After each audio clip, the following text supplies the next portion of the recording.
Commissioner Criswell, will you lead us in the invocation, please? Dear Heavenly Father, we want to thank you for this wonderful morning you've been able to give us. Father, we want to thank you for allowing us to have the freedom to come up here and do what we're doing. And Father, give us the right frame of mind to do what's good, best for the county. Father. Forgive us for our many sins. In Jesus Christ's name we pray. Amen. Amen. Pledge Allegiance to the flag of the United States of America and to the republic for which it stands, one nation under God, indivisible, with liberty and justice for all. I salute the flag of the state of New Mexico, the symbol of perfect friendships among the united cultures.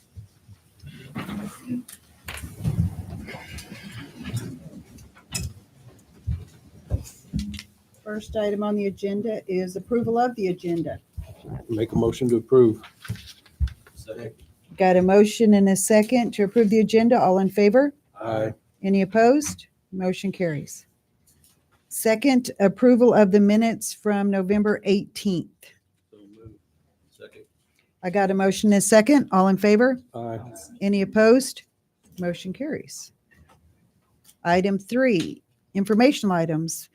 Dora Solar Project, introduction and presentation. Adam Schumacher and Kristen Eliason. Okay, I knew I was going to hack that up. I wasn't even going to try it without help. Good morning, commissioners and everybody in the room. My name is Adam Schumacher. I'm the president of Gallatin Power. And with me is Kirsten Eliason. She is our chief development officer. And Gallatin Power is a renewable energy development company. And we started working on a project around the town of Dora about late last year and early this year. And we're here just to give you an overview and introduction to the project and the next steps we'll be taking, just so that you can familiarize yourself with what we're doing. And we also have a number of key landowners here with the project today. And so you can see the benefits that this project can bring to the county. So if you could please go to the next slide. A little bit about Gallatin Power. We have developed a number of projects, mainly in the West. So these are all of the other projects that we've been working on over the last 5 years, including a large transmission line that you'll see there going from Oregon down to Southern California. And we have that star in North Central Oregon is the Sunstone Solar Project, and that is actually one of the largest solar plus storage projects in the country that will be starting construction next year. And then with this project, we've branched out from the west, moving a bit further east to Dora. Go to the next slide, please.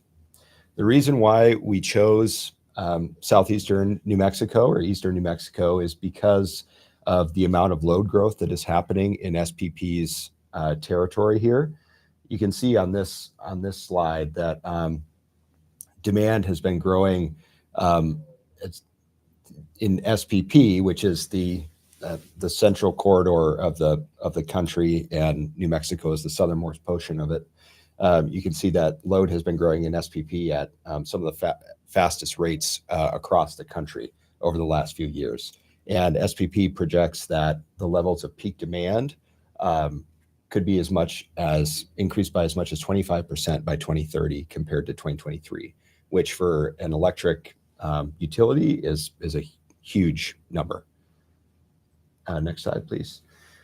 And so here, looking across SPP, the entire SPP territory, the areas circled there in southeast New Mexico and eastern Texas and Louisiana are the areas where load has been growing the fastest.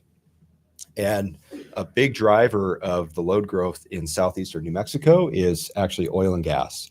There's been a large push to electrify all of the oil and gas fields, all of the pumps and all the various equipment that they're running out there, which has really spiked power demand over the last few years. And because of this substantial load growth and rapid load growth in this part of the state, SPP has identified that new substantial transmission needs to be built in order to maintain grid reliability and to be able to serve the areas of growing demand sufficiently. And here's just another look at how much the load growth estimates have been increasing every year from 2023 through 2025. So what that is saying is in 2023, SPP was forecasting a load of 4,712 megawatts by 2032. And 2 years later, in 2025, they're now estimating 11,508 megawatts by 2034. So, almost tripling the amount of load that they're expecting in the area. As mentioned previously, with this amount of load growth, new transmission is necessary. And so last year in 2024, SPP approved a large new 765 kV transmission line to go from Powder County in Texas down to the Phantom substation in very southeast New Mexico. And critically, there's also, it taps into the Crossroads substation, which is just outside of Dora. And so this plan that was approved includes a substantial upgrade of the Crossroads substation from 345 kV up to 765 kV in order to accommodate that new 765 kV transmission line. And 765 kV is actually the highest voltage anywhere. That's the highest voltage that is operated in the country. And they're the only existing 765 kV lines so far in the country are more on the East Coast. So this will be one of the first in the Western US. So not only did they approve that line in 2024, just recently, about a month ago in in November of 25, SPP approved these additional 765 kV lines to incorporate the one that was approved last year that goes through the Crossroads substation, and then add on to it this larger backbone of 765 kV transmission. Now, what this means really for Dora and for Roosevelt County is that the Crossroads substation will be part of the backbone of the SPP transmission system. So it's going to be like one of the critical hubs of the SPP entire service area going forward. And that is why we are here developing a substantial sized project, because we see this in the future becoming potentially a large trading hub, or it's just really a critical place on the SPP's network, and somewhere that's optimal for a project of scale that will also help to reduce the congestion issues that are occurring in southeast New Mexico and the Permian Basin, and help to reduce the cost of electricity by providing local power that can drive down peak demand and therefore keep prices as low as possible. So I will hand it over to Shearston now. Great. So yeah, as Adam mentioned, the Dora Solar Project is strategically located to benefit from the 765 kV transmission upgrades, but it's also an opportunity for Roosevelt County to benefit from a project of this size as well. So to orient you on the project of where we're looking, at the intersection of 114 and 206 is Dora, New Mexico. We've identified two kind of primary areas for our land targeting campaign, with the red being our western land campaign and the yellow being our eastern. And then we have the Crossroads substation identified here for you all to see where that's located. And then the next slide, please. So our concept is a large scale utility solar and storage project. It's still in the early stages, which is why we're here today to seek your feedback and just, get involved with you all early in the process as we further refine it. But initially what we're proposing is a PV solar array of up to 2,700 megawatts. 2,000 megawatts of 4-hour duration batteries would be a part of the project. And we filed for interconnection with SPP earlier this year, March of this year, with 4 applications, which total 500 megawatts each. And that's basically what we would be allowed to inject into the grid and deliver to the system. So that's early stage in the process, and there's going to be a lot of study work that gets completed as we refine the project size.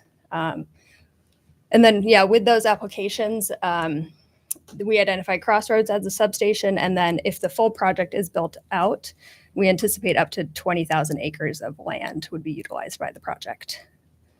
So from our development standpoint, where we're at, we, as Adam mentioned, beginning or end of last year and beginning of this year, we did our diligence of narrowing in on the site and then filing for interconnection. We're here today presenting the project to you all, and then in the next quarter or the next first half of 2026, we anticipate receiving results from the interconnection study work.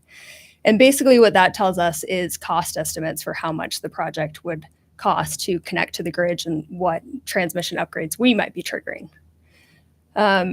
With that timeline, we would expect the interconnection agreement to be drafted for execution by the end of next year. This is all contingent upon SPP's timeline, so we can't drive the interconnection to move faster or anything like that. We're kind of subject to their study process. And this timeline would allow for us to start construction in 2028 with an in-service of 2031, which would align with that initial Potter Crossroads Phantom transmission line. So for next steps for the project at this stage is just reaching out to the county and the planning department and commissioners to understand kind of what limitations or opportunity we have for the project, to take that into consideration for ourselves as we further develop and refine it. We're also seeking a letter of support for the project from you all.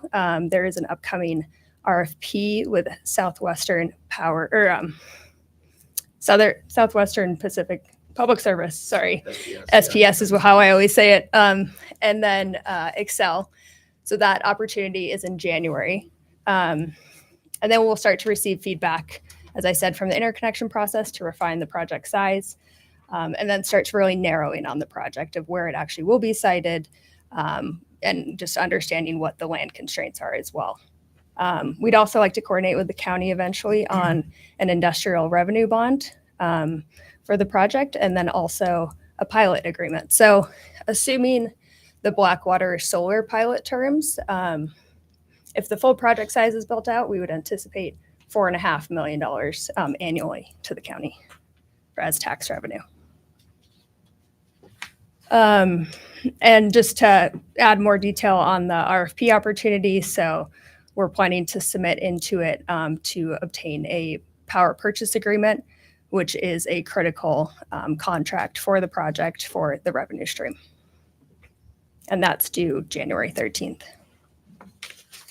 So yeah, at this time, just thank you for the opportunity to present the project to you all at this early stage, and just excited to work with you all. And obviously you might have a lot of questions, so happy to answer those too. No. Have y'all applied for your NEPAs? We have not started that process, no. And when are you planning on applying for that? For NEPA, For NEPA studies? it shouldn't be required because we don't have a federal. You might all get up to the mic. Oh, yeah. Yeah. Sorry. Yeah, sorry. NEPA permitting or the federal permitting process shouldn't be required for this project because there's no federal nexus, meaning that there's no interaction with a federal agency that would require us to go through the NEPA permitting process. We don't touch any public land. There's no endangered species that we need to work with the Fish and Wildlife Service on. and we're avoiding all the wetlands. So the NEPA process is not required. So the lizard's not going to affect you? We're not aware of any lizards so far. Okay, no. well, there is a lizard because it is affecting the other one. Okay. We just got it. Fish and Wildlife just put that out this past week that the sagebrush lizard, the dune sagebrush lizard, now they're throwing their hat in the ring to Get involved. get involved now over the lizard. Okay. Yeah. The only species of concern that's in the area that we're aware of, and we had an environmental firm called Tetra Tech do a critical issues analysis for us, and then some further environmental study work as to help us refine the project area. And the only species of concern is the prairie chicken, but we're actually able to avoid the sensitive habitat within the project areas that we've identified. And I think it was 2 or 3 months ago, the prairie chicken actually, Got delisted. right. Yeah. So we don't need to worry about that Convenient, wasn't it? as of now. Yeah. But yeah, so there is the lizard because like I said, it just came up this past week. So Well, thank you. Yeah, we will check into that to make sure that we're avoiding that habitat, or if there's any interaction there. That's good to know. Thank you. y'all have anything? I do. So Get your did I microphone. understand? Yes, ma'am. Did I understand you correctly when you said this total project size is going to be 20,000 acres that's going to be taken out of production? Well, much of the land is, and we have a number of landowners here that could probably speak to this better than I can, but a lot of the land that we're targeting is not in high value crops right now. So the majority of these, the bonding issues surrounding these, the life is 20, maybe 30 years. Yeah, the standard project life these days is 35 years. Okay. So at the end of that 35 years, is that the life expectancy of the solar field, or is that expected to continue afterwards? And in regards to that, how's that going to affect our gross receipt taxes if in 30 years y'all are out or went bankrupt or something like that? Yeah, so you brought up a great point about bonding. So on all the projects we work on, we work with the local government agencies to put in place a restoration bond that is held through the life of the project to ensure that there's a bond there that can be called upon at the end of the project life, or if for some reason the company goes bankrupt or the project ceases operation, shorter than the expected lifespan, this restoration bond can be pulled to remove the equipment and restore the land to its state prior to the construction of the project. One last question.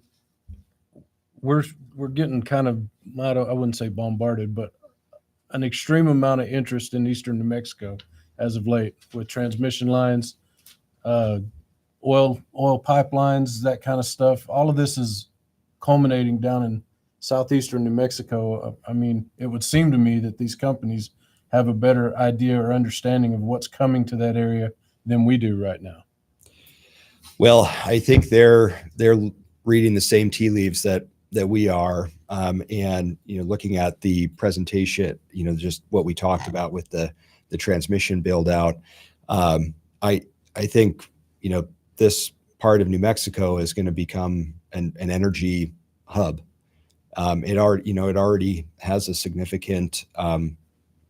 Well, if you go down to far southeastern New Mexico, including the Permian Basin, it already is a significant energy hub. But I think that with the amount of solar generation and natural gas generation that's going to be required to serve the rapidly growing load in this area, not only will you have the benefits of the industrial loads and the manufacturing, but you'll also have the benefits of the power generation sources.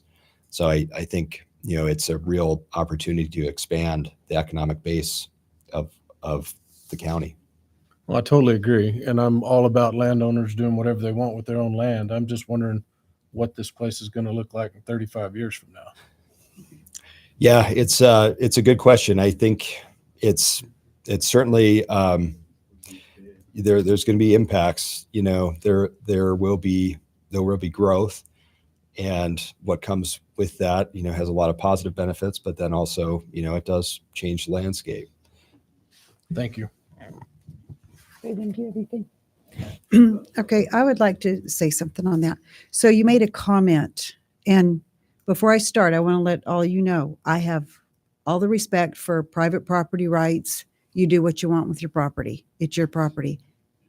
But in my personal opinion, I don't know why everything seems to be coming to southeastern New Mexico.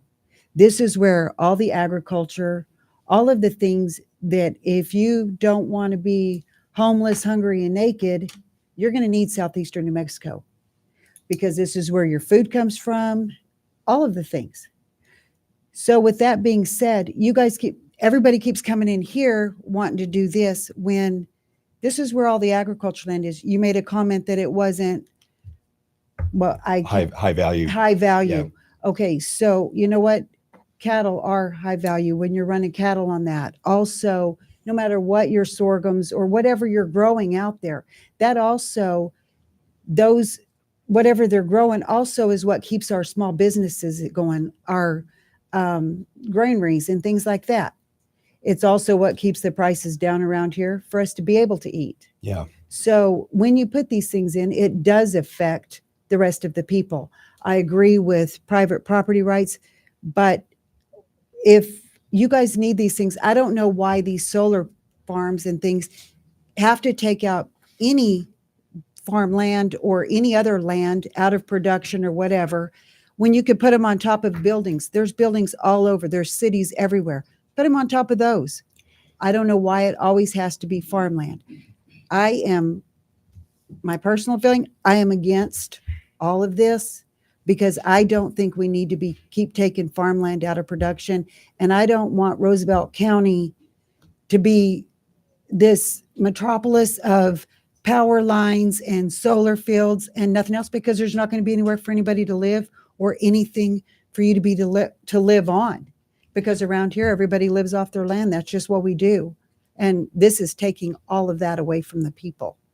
And you had made a comment about it would bring $4 million a year to Roosevelt County. Is that the $4 million a year after it's divided up amongst the schools or the state or whatever? No, that was the total. Yeah. Yeah. So it will be substantially less than that, which is going to be what Roosevelt County actually benefits from.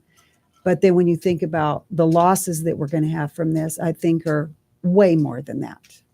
But that's just my opinion. Go ahead. Have y'all presented this to the Soil and Water Conservation Board of Roosevelt County yet? No, we haven't. I think we need to include them in these transitional meetings because they have a land use agreement, county land use agreement. Yeah. It's the same as ours.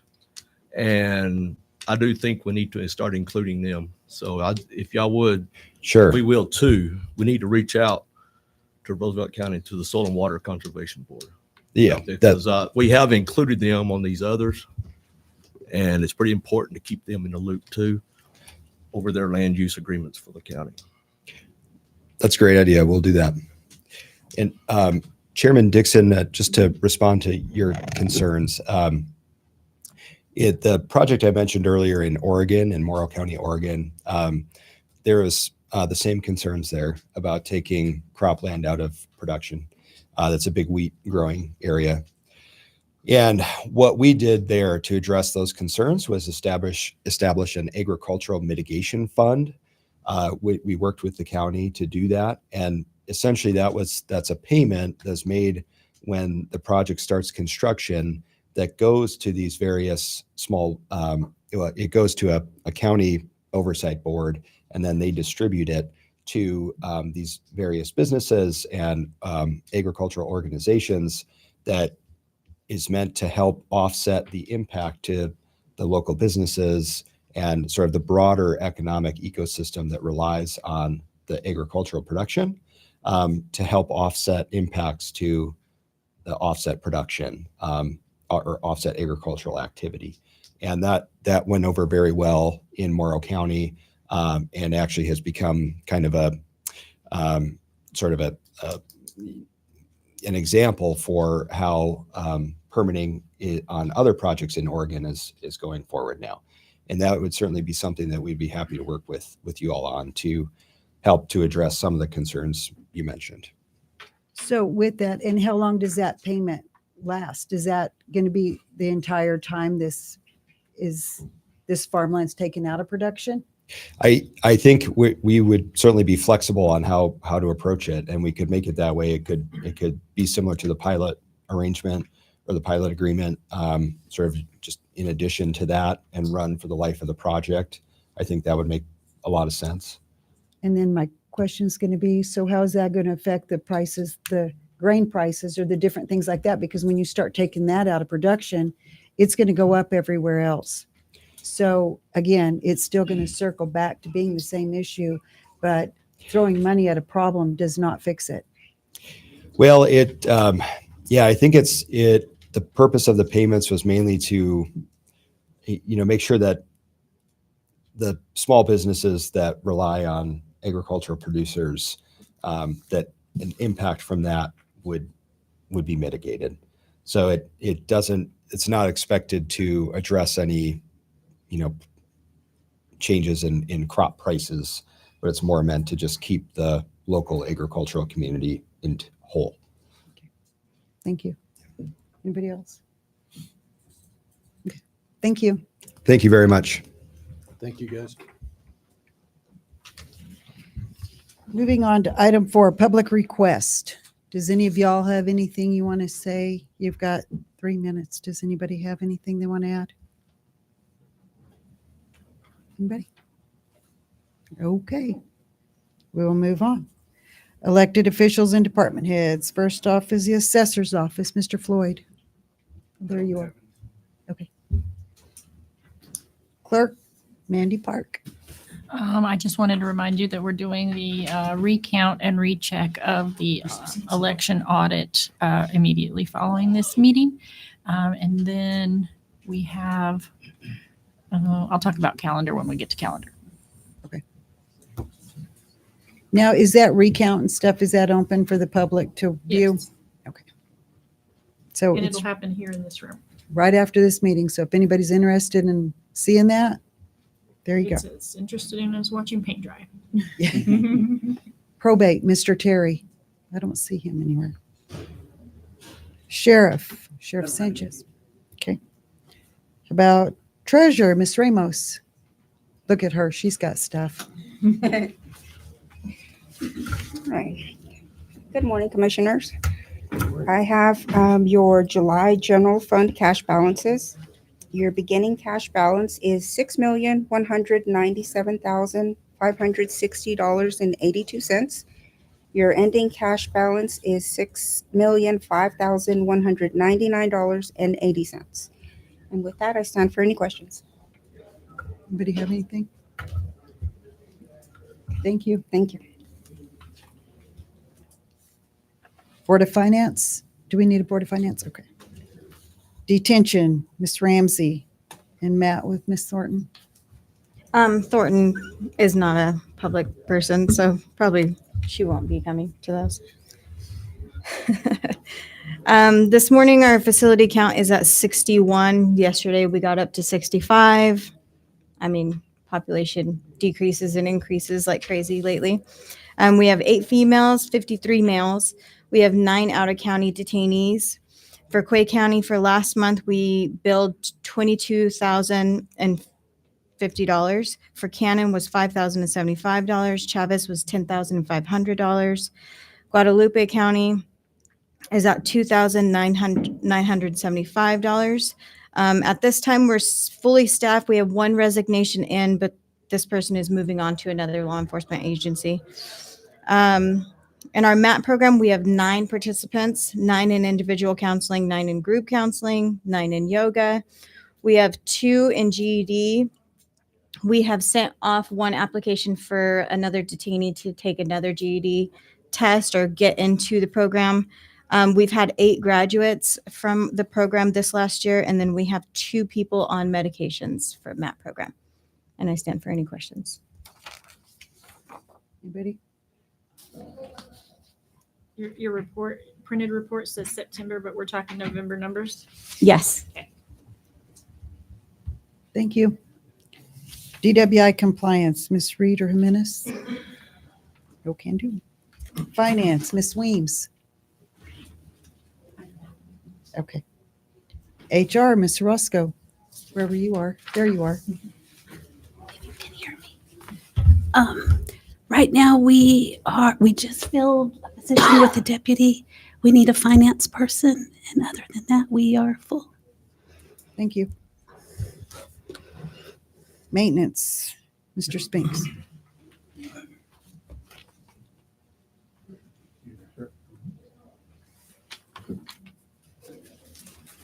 We've got bids for the Chamber of Commerce, and they just sent them yesterday. They gave us bids to do the mold remediation that's in the downstairs section. This is the 4th time we've tried to get that done.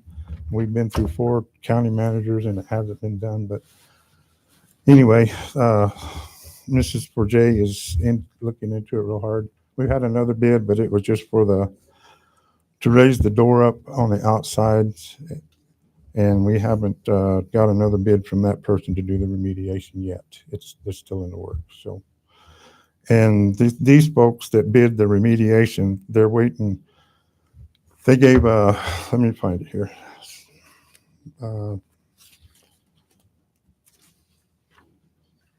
They wanted to get a architect and engineer involved because the outside on the alleyway is higher than the building in the back, and the water runs from there to there. And they want to utilize a licensed engineer architect to design a grading drainage plan before they bid on that. Well, to stop the water coming in under the door. That's where all the water's coming from. And of course, they had the leak in the fire suppressant, but that was finally fixed, and now we can go ahead and fix that too. So, but that's what we've got now. So, all I got. Anything for Gary? That's a concrete subfloor right above on that upstairs portion, right when you walk in that back door. On the back board, yes, there is. Yeah, Where it's like drilled 3 in. inches in. Yes, we drilled it to see if it was wet. That's what the holes are drilled for. Uh-huh. And then we took it to a net, and nothing ever got done with it. So we was waiting on supervision to either finish it or what, and it just sat there forever. So, but yeah, it's a concrete right there at the hall. Where you go down the stairs, it's right in that area right there. But the water comes in under the door, and it just saturates it all, soaks the concrete, and then the tile and everything pops loose again. It's like the 3rd time we've had to put carpet and tile in there. So, And how many people you got bidding on it? we have 2 for right now, and so I'm waiting on one more bid to do that downstairs. We haven't got that in yet. Thank you. Yep. Thank you. Mr. Chair, that drain that's outside the back door right there, the graded, Yes, sir. Where does that drain to, or where does It it? drains into the sewer line and then goes on out, but it's not big enough to accommodate all the water that comes from there. We thought that would be a help, but it's really, it doesn't do much other than collect leaves and trash is about all it does. So it's just from the building next to it, it slopes to our building, and then the alleyway slopes back to it. All that water gathers there. It'll slowly disperse and either go downstairs or go to the alley or through that drain, but a lot of it goes right under the door, and that's where a mess comes from. Is that drain? Is it a 2-inch drain going in there to the sewer deal, or 4 4? inch. What is It's 4 inch. It's 4 inch, Yes, sir. and it needs to be bigger. Yeah, I would say it would need to be bigger. Yes, sir. Yeah. But I don't know if that would remedy it or not. Right in front of that door. Yeah. I don't know if that would remedy or not. I think it needs to be subgraded and brought out to a level area. That way the water won't at least come into the building. We had proposed raising that door up 6 inches That way they can build a little ramp coming in and out, and that will stop a lot of the water. But they have to do all the architect design on that other to find out. So I figured a 4-inch drain pipe going into the sewer. I figured that would be sufficient enough for the water coming out. well, it probably would be, but the alley, like I say, is taller, and all the water from the alley runs into there, and then all the water from the building and the one next door drops right into the area on the back of there. And it's been a bother ever since I've started here. We tried to we put a little berm on it, and it slowed it down, but we couldn't do it because of the door. Yeah. I could understand. But anyway, when we were over there, it was filled up with dirt and just. Yeah, that's causes all the water from the alley coming in. It just fills it up. I guess you'd have to stay there every other day when it rains to clean it out. I don't know the remedy other than make a bigger probably a rounder drain. I don't know.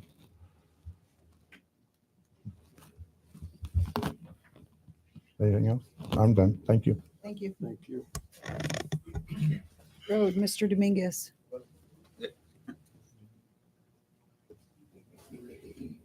Morning. Morning. Okay, so on LGRF projects, we have one crew working on Road 16, going east off of New Mexico 206.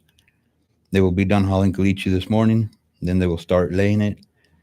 We have another crew that got done with Road V from New Mexico 236 to South Roosevelt Road 6.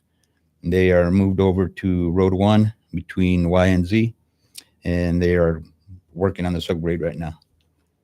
The blades, got one on AB and 12, one moved to Arch yesterday, two on AB and 20, one on Toller Road, one in Blewett east of Mill and Sand, one on 12 between 206 and W.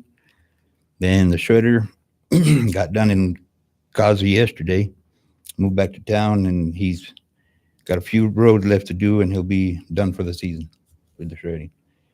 And then we are down 2 employees. We're working on getting those positions filled. That's all I got for now. Hey, Juan, when that blade is working BA, which is Toller Road, and they get south of the tracks, Oh, yeah. You know, where the Toller Cemetery is, Yes, sir.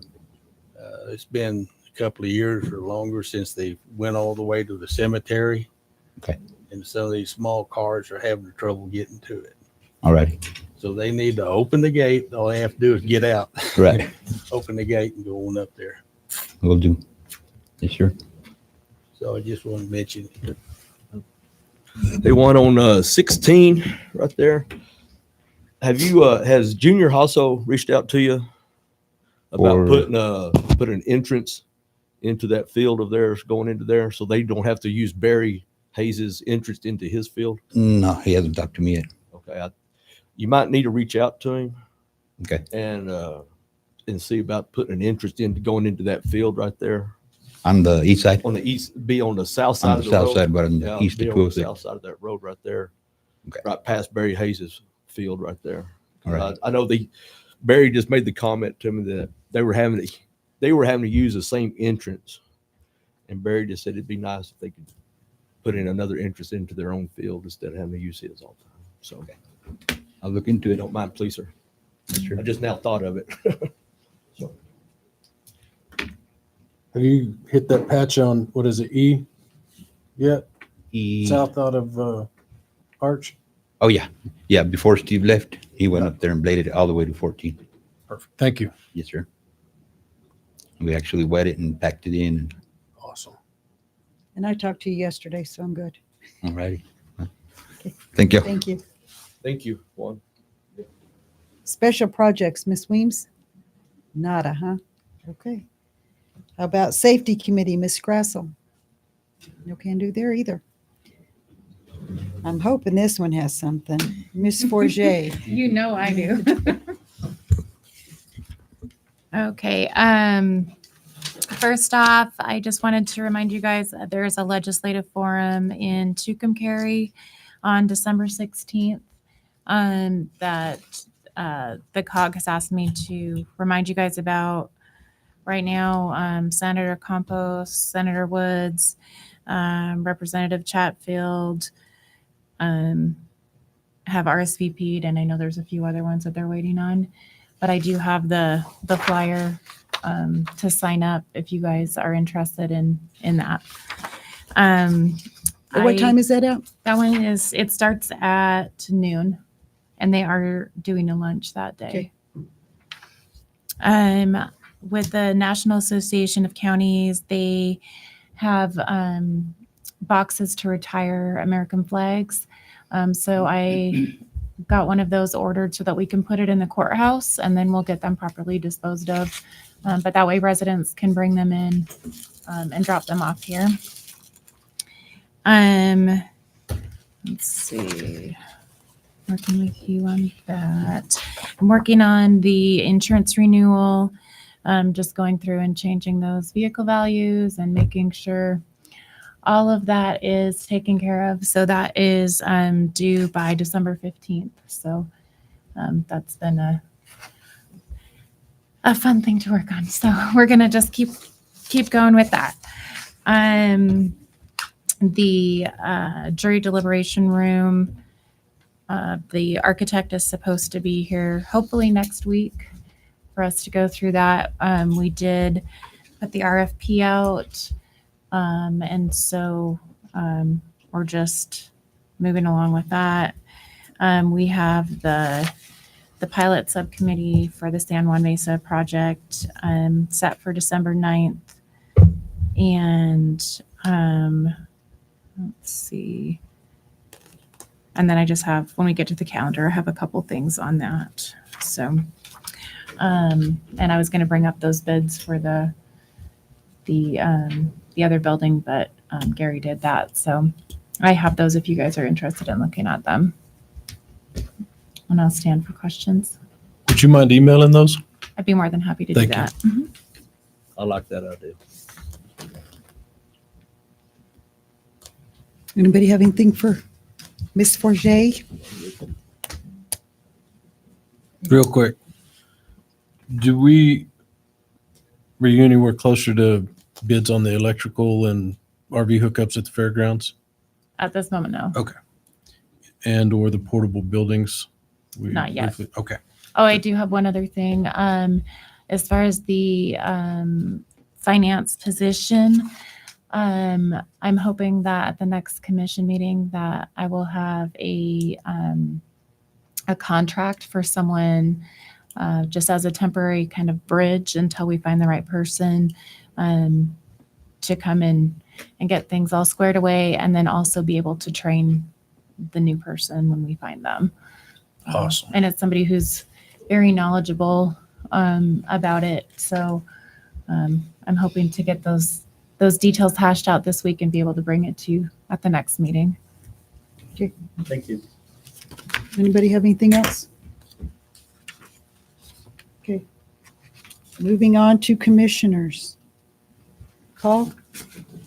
Roy Lee. I don't have much. I was curious. I did reach out to Cade Skinner with Yucca about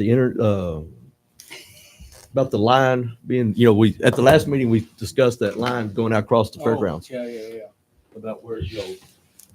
And anyway, he did say that they'd be able to put in like a T, kind of like a T or whatever there, where it could be accessible, all we need to do is just figure out where we need them, where we want to put those, like for a line going up to the new arena, and one right there at the gate, for that little building that they want to sit in there for the furniture or whatever. And so, but anyway, then he said that it was going to be at that time, I guess it was a couple of weeks ago, said it's going to be 6 weeks probably before they started on that project. Is that about right, Mr. Brandon? So all they're doing is just fixing the quick hitch. Yes, kind of.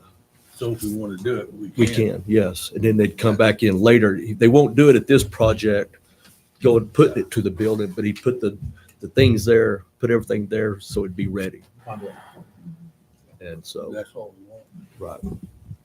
So anyway, I just want to let y'all know. I don't have anything. Fabian? No. Okay, so I want to tell you what I was talking about that, the lizard. So the transmission project that's already going on out there, the Fish and Wildlife Service has now sent out,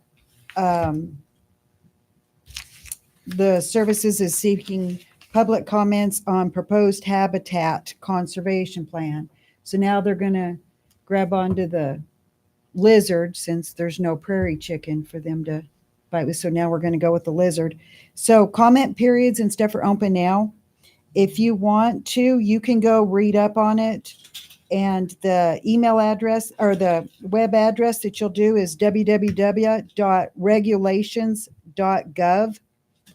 And then when you get on there, it's got the docket number is FWS-R2-ES-2025-0053.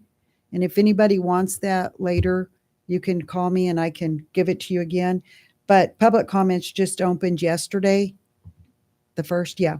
So if you have any comments on that, my opinion, if it was going to be the lesser prairie chicken, if it's not the lesser prairie chicken, it's going to be the lizard. If it's not the lizard, it's going to be something else.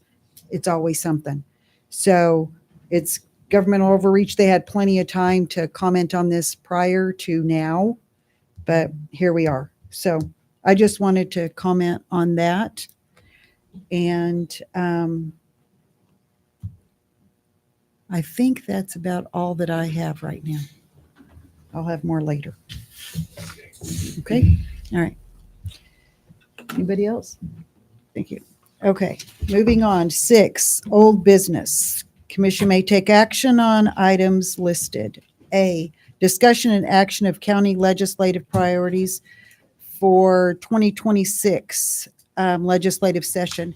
So we had our ICIP, and Ms. Forget and Ms. Weems called me, and we went up there, and we just want to be sure that we're clear on this, that it is, we've got the roads department with the smooth drum soil compact equipment and the pad foot. We had those two because we need both of those to go together. We had those. We had the fairgrounds master improvement plan. We still have that.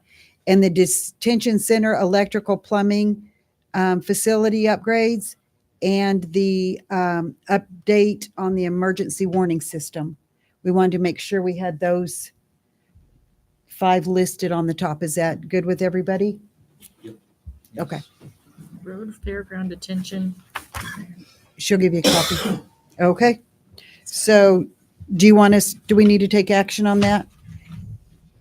I just think Okay. that we just need to say that, yeah, that they're. Okay. those are I'll our make a motion priorities. to approve that. A second. Got a motion, a second, Commissioner Greider? Yes. Yes. Yes. Yes. Yes. Motion carries. Thank you. Was that all you needed on that, Meadow? Yeah. Okay. Discussion and approval of 2026 Roosevelt County calendar. Ms. Forget. So I put the calendar in your packets, and it's what we discussed last time. The only 2 things that I wanted to address is that we had a meeting that was set for February 3rd, but the legislative reception in Santa Fe is on the 2nd, on the evening of the 2nd, that we do with Curry County. So that usually goes pretty late. So there's no way we're going to be back. So I moved it to the 4th, which is a Wednesday. Just thinking that if we only did 1 meeting that month, we'd be 6 weeks in between, because there's only 1 in January. So I just wanted to see if that was okay with you guys moving it to the 4th. Of me. Okay. And then also just wanted to note that on December 25th, that is a payday. We talked about, potentially moving it. The problem is if we move it to the 23rd, then we only have till Monday at noon to approve anything. So any of the sheriff department, detention facility, potentially maintenance or roads, depending on the weather, that could really be a problem. And that's the last pay period of the month, or not of the month, of the year. So any changes that we'd have to make if we had to just quickly approve things, would be going on into the next year's paycheck, which could be an issue. So my recommendation would be that we just leave it on the 25th since it's being direct deposited anyway. So the money will still be there. Or we could change it to the 24th and then at least we'd have Tuesday at noon. So you're fine with it being like it is on the 25th? Yeah, I think that it'll be fine then because the money's still going to we have to give it to the bank, report it to the bank that we're the transfers by that Wednesday. So that, it'll still go out and people can still access it through an ATM or, online, be able to make payments or whatever. Okay. So I just wanted to note those things. So with that, I would just need approval of the calendar. And I did change it in the packet when I sent it to you with the February 4th meeting. So just approval of the calendar as presented. Vicky, did you have anything to add to that? I would just be kind of curious if the money's going to hit, the banks will be closed. Will it still be deposited into the accounts on the 25th? I'm thinking because we're going to have it, they're going to have notice of it beforehand. So, I mean, if you think it would be better to move it to the 24th, I'm just not sure if some banks will. we'll do it. Yeah. I mean, we can move it to the 24th because they'll still be, I would think, even just a partial day. I think so. I Okay. think that would be better, but that's up to you. Okay. Just Not to get it. Yeah. So we can move it to the 24th and then we'll still have until Tuesday at noon for them to approve, for supervisors to approve.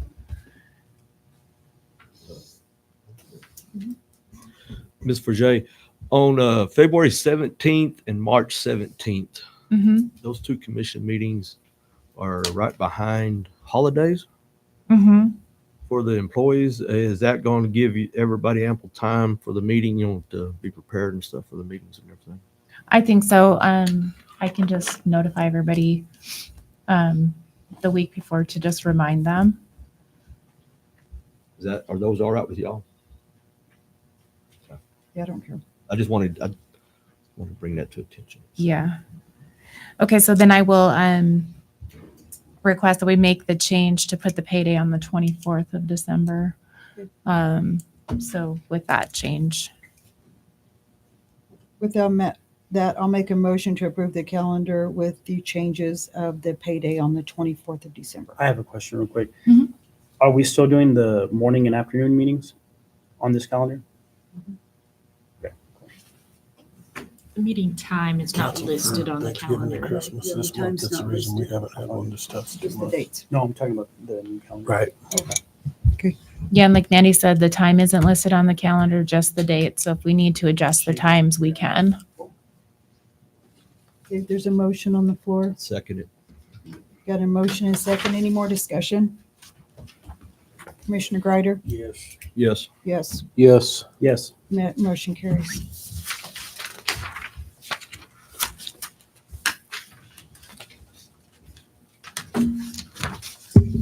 Now that that calendar item is approved, it's time to register for that event that she was talking about that's on the 2nd. So we need to know who is planning to attend in Santa Fe. It's the legislative thing in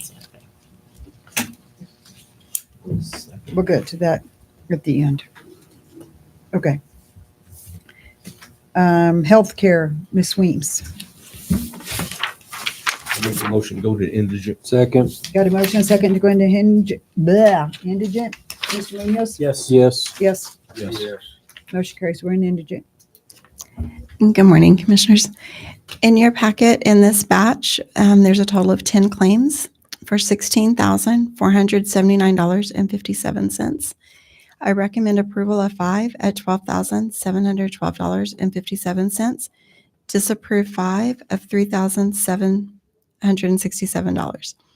5 approved to RGH for $12,712.57. Disapprove 1 at $1,055. That patient had Medicaid on the date of service. Concord Radiology disapproved 3 at $564. 2 of the patients had Medicaid on the date of service, and 1 patient was not a detainee, nor is there an application on file at the date of service.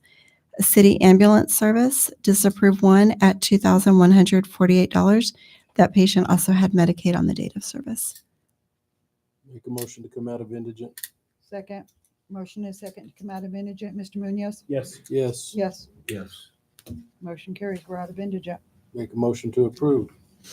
Second. Got a motion is second to approve indigent. Mr. Munoz? Yes. Yes. Yes. Motion carries. Thank you. Thank you. Thank you. Okay, so discussion and appointment of New Mexico County's Insurance Authority, the NMCIA voting member. So in the past, I think the last voting member that we had on there was Manager Hamilton.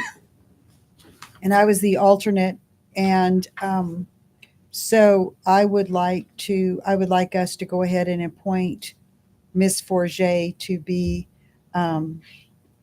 the insurance voting member. Is that acceptable with you? Mm-hmm. I'll make that motion. I second. Got a motion, a second. Any discussion? We got anything on that? Okay. Commissioner Greider? Yes. Yes. Yes. Yes. Yes. Motion carries. Thank you. Discussion approval of hiring a tax attorney to look into GRT for Melrose Air Force Range. Commissioner Parker. We discussed it briefly last time. You were going to look into one of your associates. I just want to keep this on the forefront to make sure. I mean, I know we've talked about it for a long time now, but I think we should probably start looking at taking action to do something. Mr. Chair, Commissioner Parker, Madam Chair, Commissioner Parker, I have been doing some looking into it. I've talked to a gentleman named David Monteith up at Tax and Rev, the local government division. And well, the short story is, I think I'm making some headway, at least finding out what we need to do if there is anything that can be done. One of the questions that has come up is where the contractor is located may have some bearing on which county or municipality or whichever receives the gross receipts tax. And so I'm maybe telling you the end from the beginning. I'm not sure if that's what's going to result. But some of the folks in my firm have had similar dealings with the city of Espanola and Rio Arriba County and some of the pueblos up in that area, where the pueblos were actually getting some of the gross receipts taxes. And what happened is, somehow or another, and I don't know all the details, I know that we were able to get it changed back so that Espanola was getting the taxes. But it's something that has to happen at the Tax and Rev department. And so all that's to say is I have partial information. I'm making some headway. If you all feel like you want somebody that, specializes in taxes, that's fine too. That's fine with, if you want to do that. If you want to give us another month or so, maybe 2, to figure out what we can do with Tax and Rev, we're also willing to do that as well. But we have had a little bit of success with stuff like this, not exactly like it. It involves some of the Indian pueblos, so that maybe is even more complicated in some ways. But I think I'm at least maybe 20% into figuring some of it out. I think give them that month and see what we come up in. If they can't get anything of satisfaction, then we'll go some other route. I'm kind of with Greider, and then Ms. Forget had mentioned the last meeting about joining forces with Curry County. That's Powell, and so I think those are 2 avenues we need to look at. I think we need to, I'm agreeing giving Michael another month or so to check into it. And then if not, then see what we come up with, and then maybe come up with joining forces with Curry County. And maybe the 2 county, join the get something done. Well, anybody that knows me well knows certainly that patience is not a virtue of mine, and this has been going on for a long time. However, I do agree with what you're saying. But I would like for Ms. Forget to know that if it's the board's pleasure, that she should go ahead and start talks with Curry County now and start making progress toward something workable in the event that we do end up hiring an attorney in the near future. Because, again, I know you need time, sir. I'm not a patient guy, but it just seems like this has been going on forever, and we've been losing a lot of gross receipt taxes because of it. So that's all I have to say. Thank you. And I've got, if I can add to that, and, you know, I said join forces with Curry County. If we join forces with them, are we going to be losing more revenue than what we could in the long run too? You know, it could be coming here. But then again, I think we all, you know, I do know the bigger force can get something done a lot quicker sometimes than just, you know, single. So I kind of have reservations about joining Curry County at the same time too. Well, I'm all about it. I think the goal here is to get the appropriate gross receipt taxes to the appropriate locations, whether it go to Curry or Roosevelt or whoever, you know. I do agree. Well, and with Mafra being on, in the county, in our county, that wouldn't affect what Curry County would get. So even all it would just do is help us both be able to communicate, and we're both looking at the same thing. So we could potentially share legal costs. Agree, uniting with them and see if we can get something done. And I'm with Party. This is drug out long enough and for years, so I do agree. Do you think? I also agree. I think Michael should get 4 weeks for. No, just kidding. You were marketing. 32 days. 4 weeks. Is that a 28-day month or a 31 days. Okay. I like where your mind's at.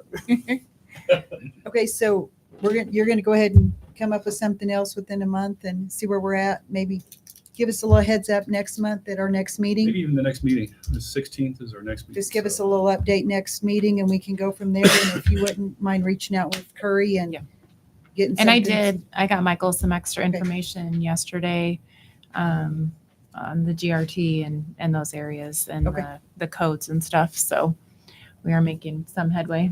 Well, good. Thank you. Thank you for bringing that up too, Mr. Parker, because we do need to get that resolved.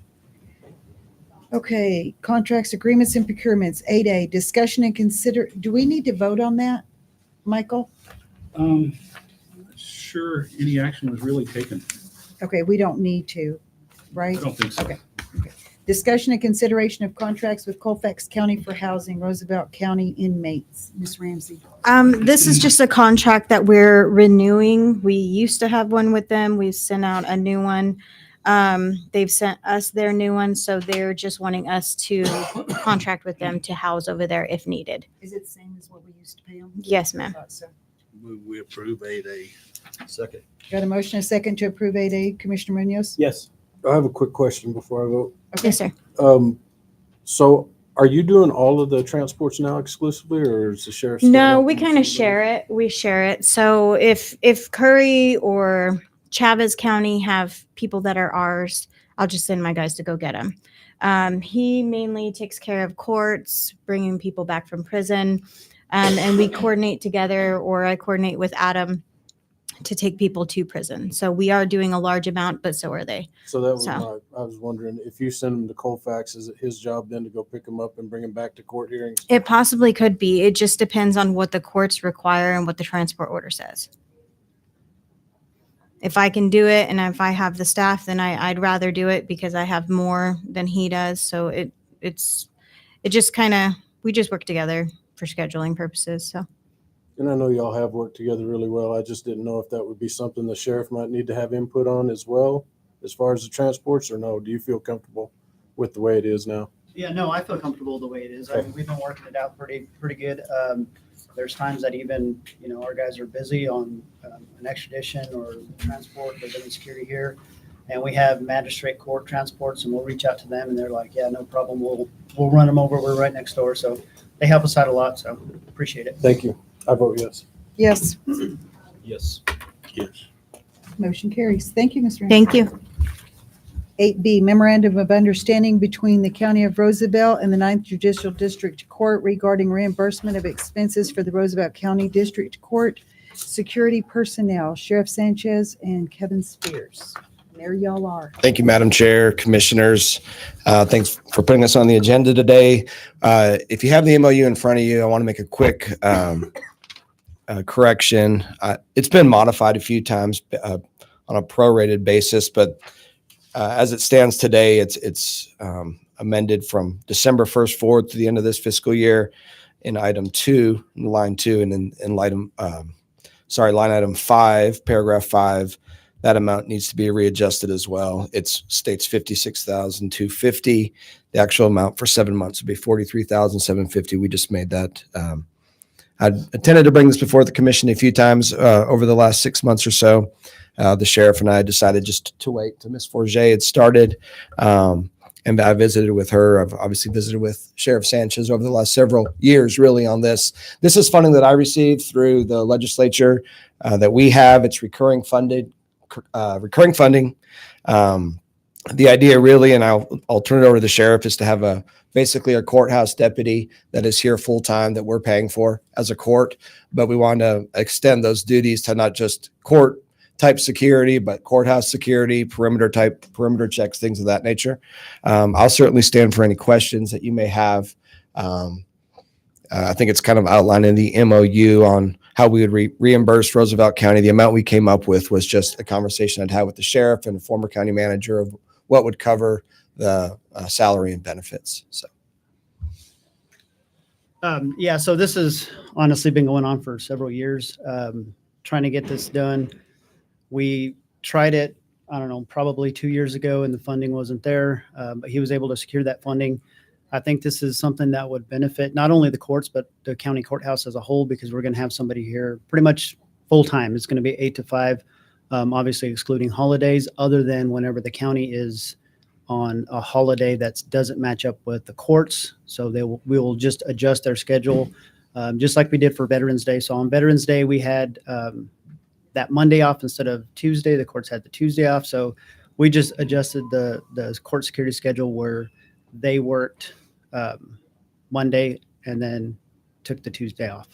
So, things like that we'll just work through, make sure somebody's going to be here Monday through Friday, 8 to 5. If court goes a little late, well then, sometimes that happens. They'll be here a little bit later. They can adjust out at some point, whenever they're not on the rotation. So a couple of different things that we had talked about was doing a, full-time, that's their job, is here 100% of the time.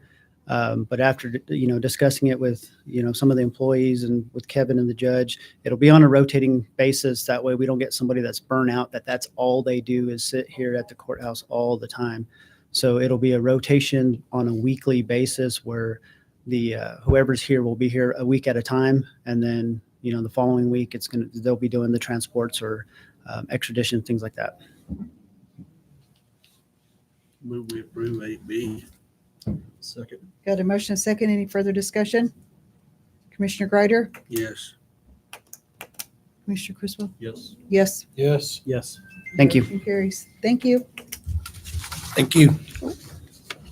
Resolutions, ordinance, and proclamations. Consideration of Resolution 2025-38 supporting the New Mexico County's 2026 legislative priorities. What do you mean? It's in your packet. I'm sure y'all have all reviewed it. Do y'all have any discussion or anything you would like to? I would just ask for you to approve it, to support it. I move we approve. Second.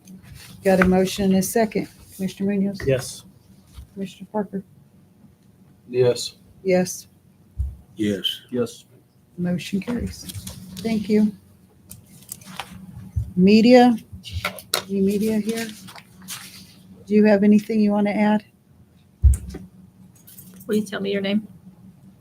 Your name? Tell me. Sage Grabowski. I'm sorry? Sage Grabowski. Sage Grabowski. I can spell the last name. Yeah, because I can't. G-R-W-S-K-Y. Got it. And we need an executive session today? I've got just a couple of little Okay. things to talk about. Nothing very, it won't take very long. So Make a motion, we'll go into executive session. I'll make a motion to go into executive session pursuant to 10-15-1 NMSA 1978 H7, attorney-client privilege information pertaining to threatened or pending litigation. Commissioner Greider. Yes. Yes, Yes. Yes. we are going into executive session. Kevin, I was gonna vote no just because you was here, but Thanks. good to see you, bud. I like the first number.